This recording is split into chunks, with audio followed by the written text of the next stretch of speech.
So a question that comes up all the time for home buyers is how big of a down payment should they put when buying a house? Now, I've got to say that my thinking on this has changed a little bit recently, primarily due to the influence of a financial planner buddy of mine who's given me some thoughts and insights on the subject, but also watching what has happened with two different clients of mine and the decisions that they made on a home that they just purchased. Now, the conventional wisdom has long been put as big of a down payment as you possibly can in order to drive down your interest rate costs, to drive down your monthly payments, etc. In fact, some financial planners have made a very good living encouraging people to pay off their homes as quickly as possible. But is this really the right decision for everybody? And I think the answer is not necessarily. So let's take a look at these two circumstances for clients of mine, first of all, and see the decisions that they made. Example number one, a $750,000 purchase. Initially, they were going to do a 20% down payment, and then they changed it to a 10% down payment. The results were $75,000 less in cash to close, with the $444 higher monthly payment. So they'd be spending $5,328 more every year in monthly payments, but against the $75,000 in cash that they saved, it would take over 14 years to make up that difference. Example number two was a $955,000 purchase. Initially, they were going to do a 25% down payment and later decided to do only 20%. So that was $48,500 less in cash to close with a $272 higher monthly payment. So that $3,264 increase in payment annually, when you net it up against the $48,500, that's almost 15 years to make up that difference. Now that's a pretty interesting way to look at it, isn't it? So I put this chart together showing 5 different options of a way to purchase a house, and take a look at what we come up with. Option number one, a 25% down payment, $200,000 cash on a $600,000 mortgage at 3.625% interest with a $2,736 monthly payment.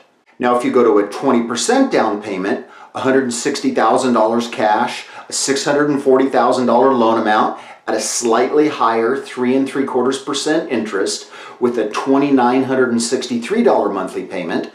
That's $40,000 less in cash, a $227 a month or $2,724 a year higher monthly payment, almost 15 years difference in cash flow.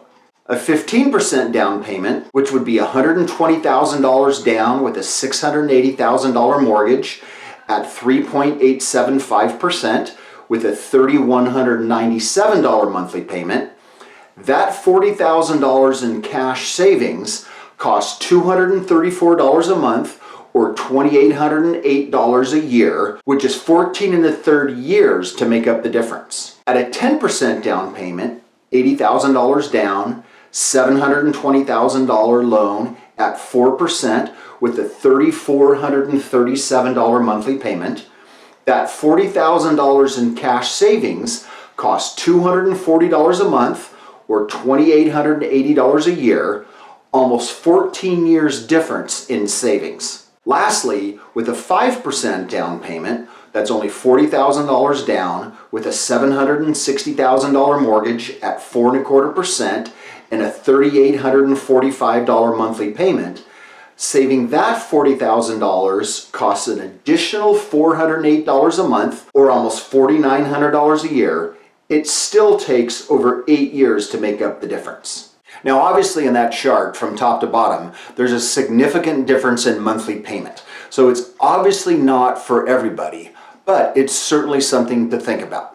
Now, my financial planner buddy, who I mentioned earlier, he gave me 5 different reasons to think about putting less into a purchase transaction. Here they are. Number 1, rates are historically low.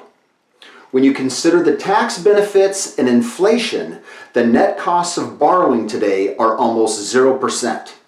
Now, back when I first got into the mortgage business in the early 90s, anything under 9% was a great rate.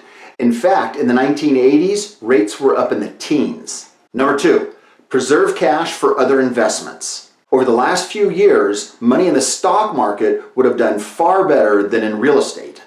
At least another way to look at it is it's just simple diversification. Having money spread around reduces your risk, and it also increases the chances to make money in several different ways. Number 3, preserve cash for emergencies. There's no need to go into this any further right now with the virus pandemic that we're experiencing, but obviously this makes a lot of sense. And if you try to get cash out of your house in the future, it is not easy and it is very expensive to do.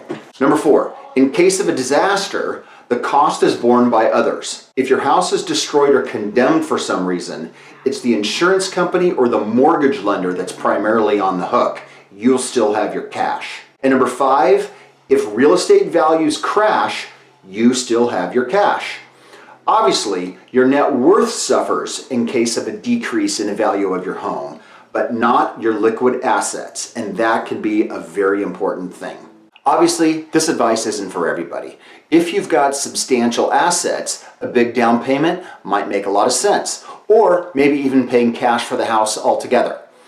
On the other hand, loan qualification issues may not allow you to afford a high monthly payment, or the type of loan that you're getting may require a certain down payment that would be larger.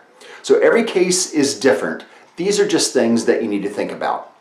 Now, if you'd like to go into a further analysis, I would be happy to have that conversation with you.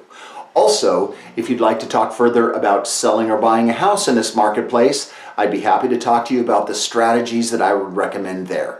You can call me. My number is 949-413-2371, or you can also email me, michael@hausamgroup.com. Thank you so much, stay safe, and have a great day.